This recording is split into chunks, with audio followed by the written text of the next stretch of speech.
Hello, good people of the internet, and welcome back to Vlogmas with me, Hexa, and I'm joined here today with my mom, Christina. She is going to be telling us a little bit about Advent wreaths because this is a tradition that only really started recently since we moved to Germany. But to start off, we're doing a little homage to our Halloween decorations before we take them all down. We've had these cute little things in the family for so long. Do you remember where we got them from? I bought them at a Christmas market. It was the Consulary Wives Christmas market in Shanghai. So we're just taking down the wreath here, and this is a wreath that Mom bought At a flea market in Elmshorn, I think.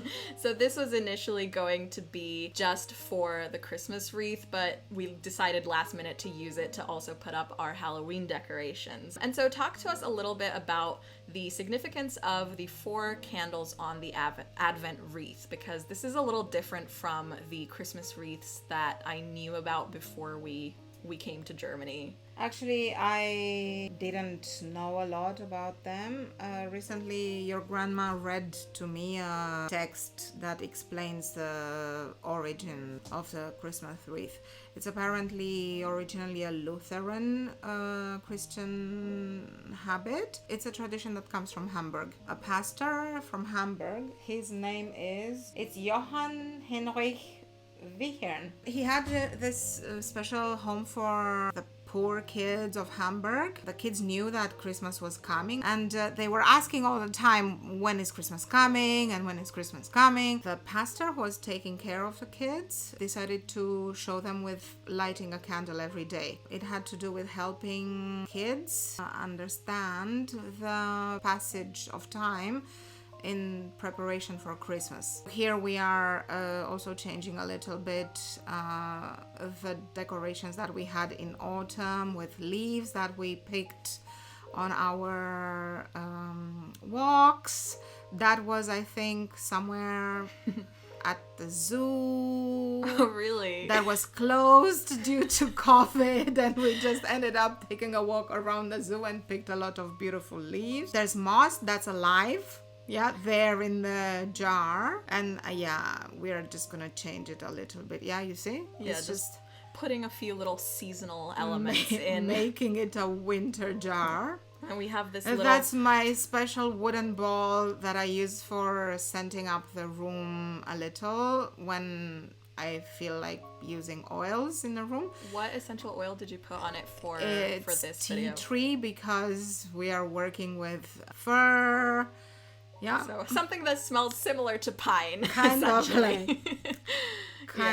like that. Yeah.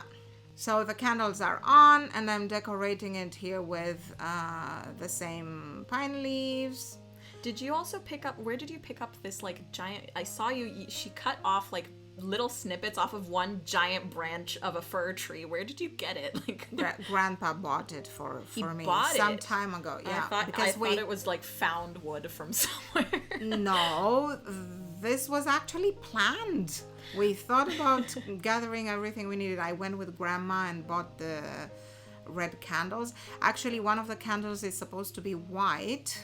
Oh, really? I think the first or the last one that you lit. So anyway, the first candle that is lit is the candle of the prophet. Mm-hmm. And then the candle of Bethlehem. Then there's the candle of the shepherds. And then the last candle is the angel's candle. So like symbolizing the spirit of Christ, and I don't know. And here we have Mocha and the family, and just like showing our nice little setup over here. So basically for an Advent wreath, you would light one of these candles for every Sunday, like for the 4 Sundays leading up to Christmas. And it's kind of just like a little bit of a ritual that you do every Sunday until Christmas Day. So that was it for our little Christmas wreath DIY. And thank you so much to Mom for joining me for this video and for this voiceover, I guess. You're very, very welcome. Will you be joining me for any other voiceovers or Christmas related things? I don't know, maybe for cookie making or something. That would be fun. All right, so thank you guys so much for watching, and I will see you all in the next episode of Vlogmas.